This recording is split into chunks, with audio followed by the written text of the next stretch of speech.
욥기 16장 1절과 2절만 제가 봉독해 드립니다. 욥이 대답하여 이르되 이런 말은 내가 많이 들었나니 너희는 다 재난을 주는 위로자들이로구나. 아멘. 엘리바스와 그 친구들의 말은요, 욥이 잘못했다는 얘기입니다. 죄가 있으니까 아니 땐 굴뚝에 연기 나겠느냐 하면서 죄가 있으니까 고난 가운데 있고 온몸이 지금 망가졌다는 얘기예요. 그래서 처녀가 임신해도 할 말이 있다고. 뭐 이렇게 할 말이 많냐 이거예요 지금. 뭐 이렇게 핑계 없는 무덤이 없다고. 자식들 다 죽여놓고 뭐 이렇게 할 말이 많냐 이거예요. 한마디로 해서. 그래서 율법의 차원에서 욥을 타켓으로 삼습니다. 여기서 이것을 잘 이해하셔야 돼요. 율법의 관점에서 욥을 정죄합니다. 그러니까 한마디로 해서 욥은 죄 아래 있다는 얘기고, 그래서 회개하는 얘기예요. 참 욥은 팔짝 뛸 일이죠. 욥은 죄 아래 있어요? 은혜 아래 있어요? 에? 은혜 아래 있는 사람이에요. 은혜 아래 있는 사람이라고요. 벌써 이렇게 하면 이제 욥이 쫙 보이는 거예요. 죄 아래 있다라고 하면은 회개하고 통회하고 자복하고 통곡하고 그렇게 하는 것이 맞죠. 예수를 모르는 사람이라면 그렇게 위협을 가는 것도 맞아요. 그런데 은혜 아래 있는 사람이라고요. 은혜 아래 있는 사람을 정죄할 수가 없어요. 그죠? 심지어 우리 자신도 나를 정죄할 수 없다고 했어요. 나는 나의 죄를 기억하지만 하나님께서는 우리의 죄를 기억하지 않는다고 말씀하셨고, 눈과 같이 휘어진다고 하는 말씀은 뭐예요? 내가 다 지워놓겠다는 얘기예요. 무슨 말씀인지 아시겠죠? 그렇다고 또 뻔뻔하게 살으라는 얘기는 또 아니에요. 용서받은 죄인이니까 항상 겸손하게 사셔야지. 미량 영화에서 나온 그 살인범, 그 유괴범처럼 나는 죄가 하나도 없어요. 하나님 앞에 다 용서받았어요. 그러니까 기독교에 욕먹는 거예요. 우리가 주님 앞에 의를 선물 받으면 자랑할 수 있는 입장이에요? 겸손해야 되는 입장이에요? 겸손하셔야지. 의를 선물 받았으면 자랑할 데가 없다고 성경에 써있죠? 하나 자랑할 데가 없다고. 받았으니까. 욥은 또 그냥 나는 죄가 없어 막 얘기하다가 또 주님 앞에 책망 듣습니다. 양쪽이 다 혼나요, 이제는. 혼나고 이제 수리함 받고, 칭찬 받고, 축복 받고 이제 끝났다는 얘기거든요. 그러니까 우리는 이 속에서 욥은 은혜 아래에 있는 사람이다. 율법의 정죄를 받을 수 있는 입장이 아니다 이거예요. 그래서 어디를 가셔야 되냐면 로마서 7장으로 한번 가보겠습니다. 로마서 7장. 은혜 아래에 있는 사람, 죄 아래에 있는 사람. 로마서 7장. 전혀 관계없는 것 같죠? 아주 너무나 관계가 있습니다. 로마서 7장.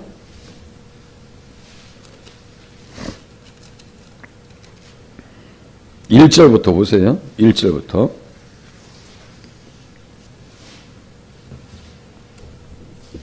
형제들아 내가 법 아는 자들에게 말 안 하니 너희는 그 법이 사람이 살 동안만 그를 주관하는 줄 알지 못하느냐. 남편이 있는 여인이 그 남편 생전에는 법으로 그에게 매인바 되나. 보세요. 남편이 있는 여인이 그 남편 생전에는 법으로 그에게 매인바 되나. 이제 아비가일과 나발과의 관계도 보입니다. 자, 보세요. 그렇게 법으로 매인바 되었어요. 만일 그 남편이 죽으면 남편의 법에서 벗어나느니라. 여기 남편은 무엇에 대한 비유냐면요. 율법에 대한 비유입니다. 이 남편이 율법이란 말이에요. 예수 믿으면 이 남편은 죽어야 안 죽어요? 여기 죽었다고 써있잖아. 죽었다고. 남편이 죽었다니까요. 남편의 법에서 벗어나니라. 율법 아래에서 벗어난다는 얘기예요.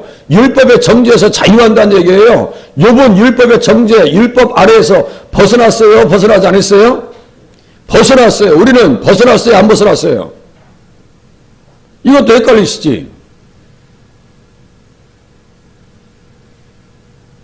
율법의 정죄에서, 율법 안에서 우리는 벗어난 사람이고 은혜 안에 들어갔어요. 우리의 남편은 율법이 아니고 이제는 누구예요? 예수님이 우리의 남편입니다. 이걸 잘 깨닫기 시작하면요, 그냥 살동 죽을 동 그냥 주님 앞에 그냥 충성한다니까요. 모르니까 명분이 없어서 충성을 안 넣는 거야. 응? 명분이 없어요. 내가 자녀를 위해서 고생만 조금 해서 자녀들 잘 먹고 잘 살 수 있다라면요, 부모님들은 영혼까지 팔아보이려고 그래요. 그죠? 영혼까지 팔아보이려고 합니다. 그래, 내가 자녀만 살릴 수 있다면, 응? 이 자식들만 잘 키울 수 있다면, 내가 그냥 도적질까지 해서 먹고 살 그런 마음으로 그냥 하는 거 아니에요? 영혼까지 팔을 심령으로? 뭐 그렇게 하지는 않지만 그런 각오로 살지 않냐고요. 뼈가 부서져도 우리 집안이 행복할 수 있다면 까짓 뭐.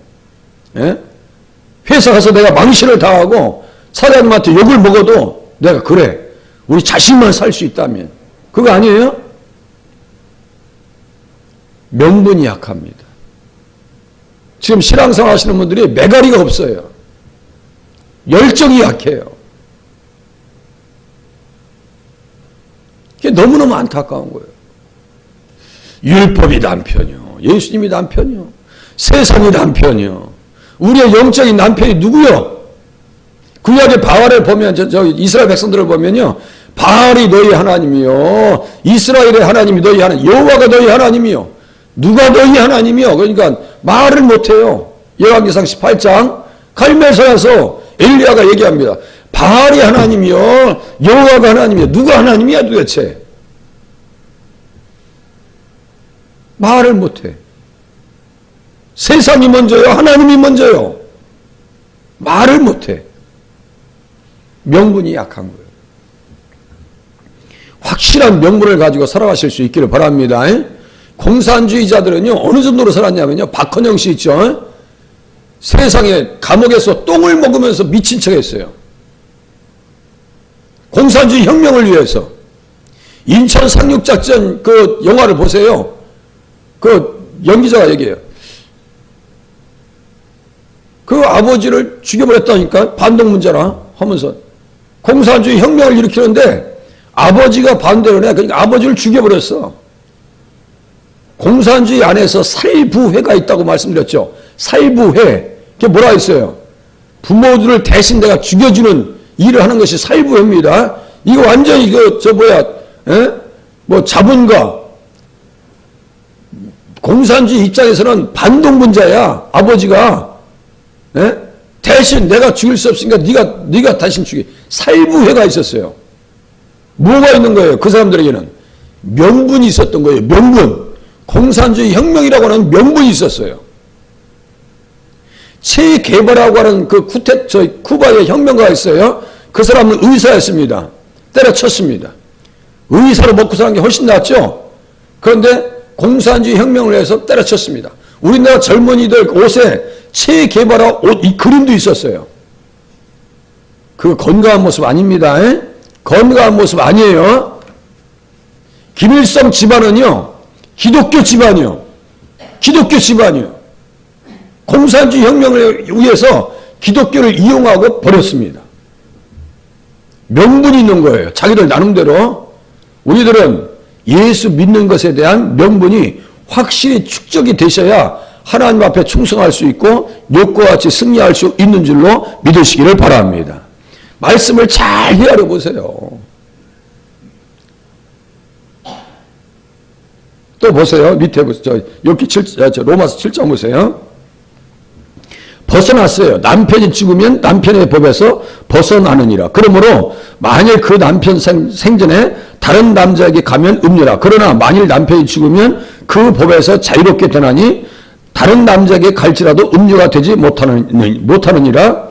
그러므로 내 형제들아, 너희도 그리스도의 몸으로 말미암아 율법에 대하여 죽임을 당하였으니, 그리스도의 몸으로 말미암아 율법에 대하여 죽임을 당했어. 그러면 율법이 우리에게 관서할 수 있어요, 없어요? 율법이 우리를 정죄할 수 있어요, 없어요? 없어요. 그 얘기하는 거예요, 지금. 이게 아주 귀한 말씀입니다. 그래서 욥이 율법 아래 있는 사람이 아니고 은혜 아래 있는 사람이라고 하는 증거가 뭐예요? 에스겔서 14장 14절, 노아, 다니엘, 욥, 구약의 3대 의인, 그죠? 그러면 이 사람들 은혜 받은 사람들이에요? 은혜 받지 못한 사람들이에요? 은혜 받았고요. 노아는 당대에 은혜를 받았다, 그죠? 은혜를 받았어요. 그래서 완전한 자이고 의인이었고 하나님과 동행하는 자였어요, 그죠? 은혜 받으니까.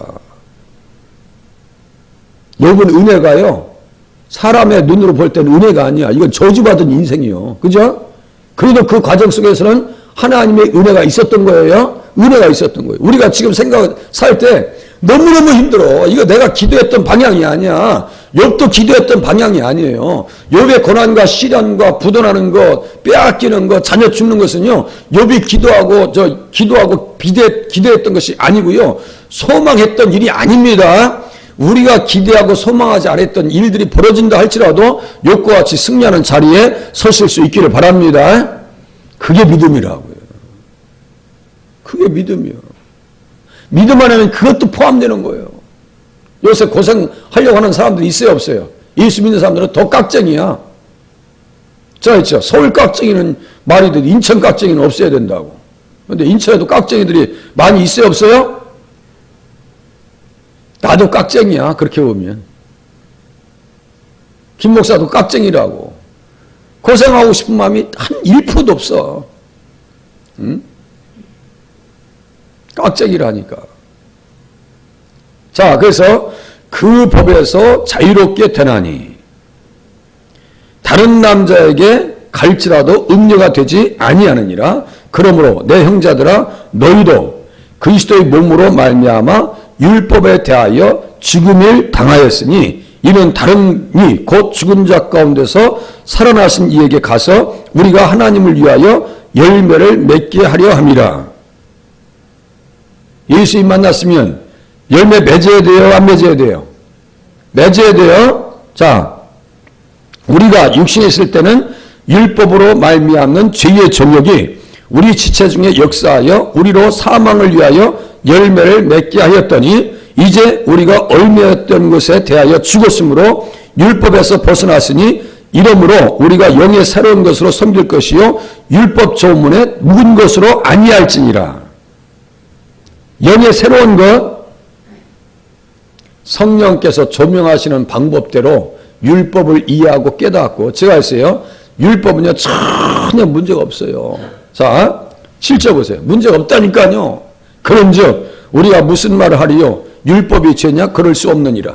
율법으로 말미암지 않고는 내가 죄를 알지 못하였으니. 보세요. 율법이 죄냐? 그럴 수 없느니라. 율법이 문제가 있다는 거예요, 없다는 거예요, 지금? 율법이 죄냐? 그럴 수 없느니라라고 하는 것은 율법에 문제가 있다는 거예요, 없다는 거예요? 없다는 거예요. 내가 문제지. 예수 안 믿으면 율법은 정죄한다니까요. 율법은 정죄는 율법이 무슨 잘못된 거예요? 예수 안 믿는데 정죄 가운데 들어가야지. 지옥 가야지. 저주 아래 들어가야지. 심판 가운데 들어가야지. 그죠? 그럴 수 없느니라. 율법으로 말미암지 않고는, 보세요, 내가 죄를 알지 못하였으니 곧 율법이 탐내지 말라 하지 아니하였더라면 내가 탐심을 알지 못하였으리라. 자, 여기서 보세요. 사도 바울도 깍쟁이래. 그러나 죄와 기회를 타서 계명으로 말미암아 내 속에서 온갖 탐심을 이루었나니 이는 율법이 없으면 죄가 죽은 것이라. 여기 보세요. 율법은 뭐예요? 죄를 자꾸 드러낸단 말이에요. 율법이 없으면 죄는 죽었어. 이거 죄가 싹 수면에 들어가 있어요. 내가 율법의 탐심이, 이거 탐심이 10계명의 10번째 계명입니다. 그래서 지금 10계명이 지금도 필요하다고 말씀드렸죠. 계명이 필요하다니까요. 그냥 막 살아, 그냥. 무식하니까 막 사는 거예요, 그냥. 사도 바울도요, 그렇게, 없이 살고, 그렇게 헌신하고 살아도요, 속에 뭐가 있었다고요? 탐심이라는 것이 무엇을 통해서 드러났다는 얘기예요? 율법을 통해서 드러났다는 얘기예요? 율법을 통해서. 율법은 필요한 겁니다. 율법은 자체는 문제가 없어요. 문제는 뭐예요? 늘 사람입니다. 사람이에요. 그래서 우리는 어떻게 살아야 돼요? 율법이 정죄하는 자리에 들어가시면 안 되고, 율법이 아무런 말을 못 해야 돼. 무슨 말이냐면, 사망에 쏘는 것은 죄요, 죄의 권능은 율법이라 했죠? 이게 다 이게 엮여야 되는 거예요. 자, 보세요. 죄의 싹은 사망이에요. 또 6장 23절에 써있죠? 죄의 싹은 사망이에요. 율법이 죄로 정죄해버리면 뭐예요? 사망이고, 어디까지 들어가요? 둘째 사망까지 들어갑니다. 자, 그러면 보세요. 열매를 맺게 하였더니 사망을 위해서 열매를 맺었어요. 저 율법 아래 있을 때는. 이제는 무슨 열매를 맺어요? 우리는 하나님 앞에 열매를 맺게 하려고, 자, 우리가 하나님을 위해서 열매를 맺게 하려 합니다. 4절, 하나님을 위해서 열매를 맺게 하려 합니다. 욥은 열매가 있었어요, 없었어요? 하나님을 위해서 하나님을 위한 열매가 있어요, 없어요? 욥에게는 무슨 열매라고 할 수 있어요? 인내입니다. 인내. 욥의 인내를 너희가 들었거니와. 야고보서 5장이요. 욥은 인내가 있는 열매가 있었던 사람이에요. 오늘 우리에게 그런 열매가 있으실 수 있기를 바랍니다. 인내하셔야 돼요. 좀 참으시라고 좀. 예? 욥기 15장 또 가볼게요.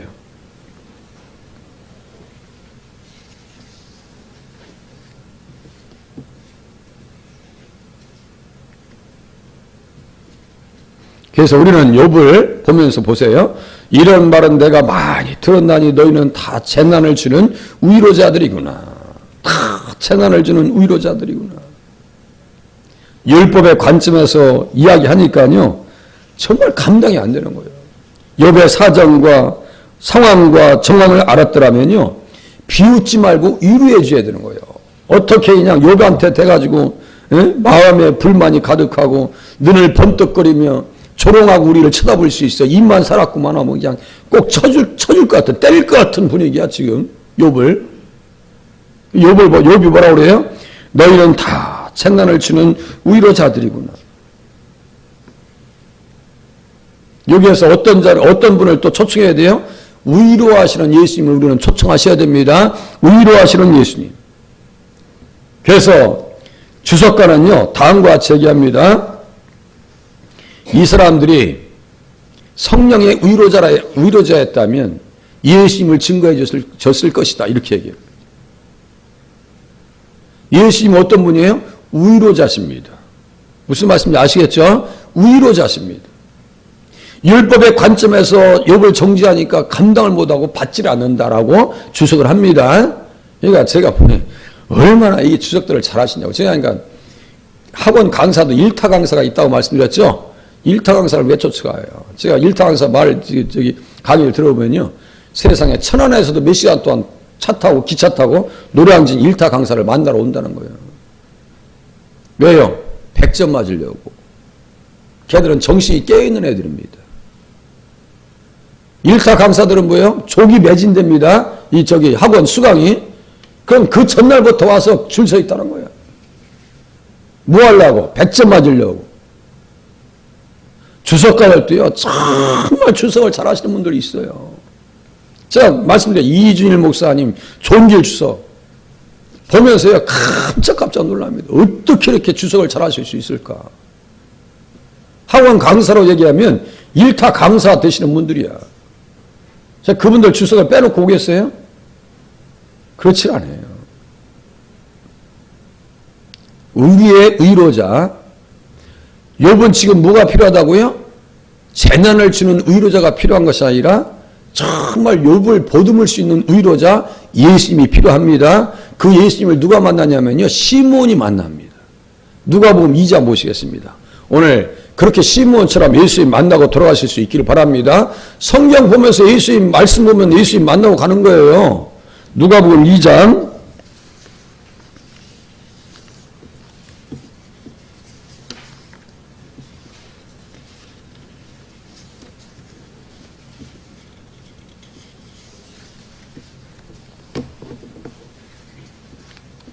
25절 보세요.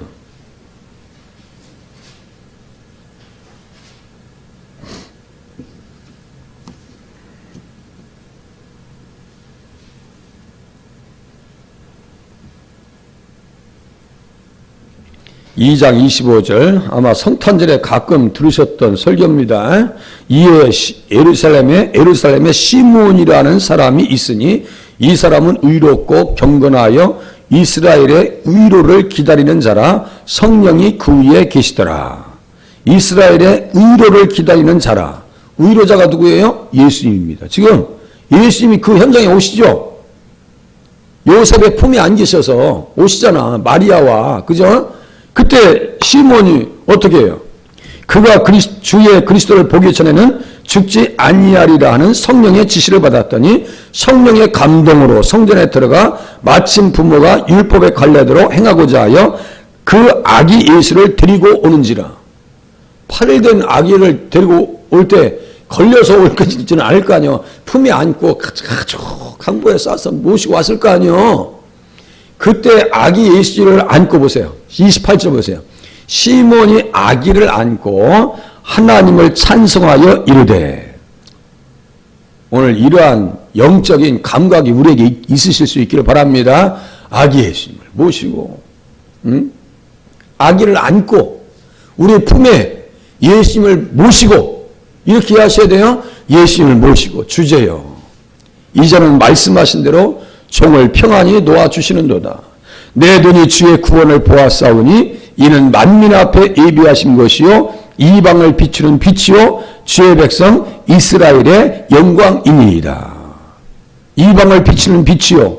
이 빛이 한반도에 왔고요. 우리의 심령 가운데 빛이 반짝반짝 빛나는 줄로 믿으시기를 바랍니다. 예수님 어떤 분이라고요? 의로자라고요. 보혜사라고도 합니다. 대언자라고 합니다. 정확하게는 대언자입니다. 예수님 우리의 변호자예요. 율법 설교자들은 비참한 의로자들입니다. 이렇게 얘기합니다. 율법 설교자들은 비참한 의로자들입니다.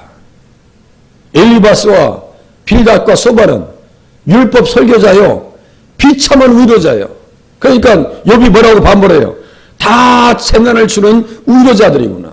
다 재난을 주는 의로자들이구나. 우리는 율법 가지고 사람을 정죄하면 안 돼요. 이렇게 하셔야 됩니다. 율법에 기록돼서 예수 안 믿으면 다 죄 아래 들어가고 심판 아래 정죄 아래 들어가. 예수 믿어야 돼. 예수 아니고는 살 수 있는 길이 없어. 라고 이야기해 주셔야 됩니다. 많은 내용을 지금 제가 생략했어요.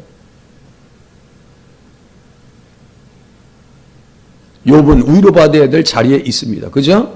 내일은 왜 이렇게 욥을 힘들게 하셨는가에 대한 이유를 또 다시 같이 한번 알아보겠습니다. 세 사람을 제가 예를 들어서 두 사람이네요. 두 사람을 예를 들어서 욥과 더불어 세 사람 예를 들어서 왜 이렇게 욥이 이렇게 고난받고 있는가를 같이 한번 볼게요. 기도하겠습니다.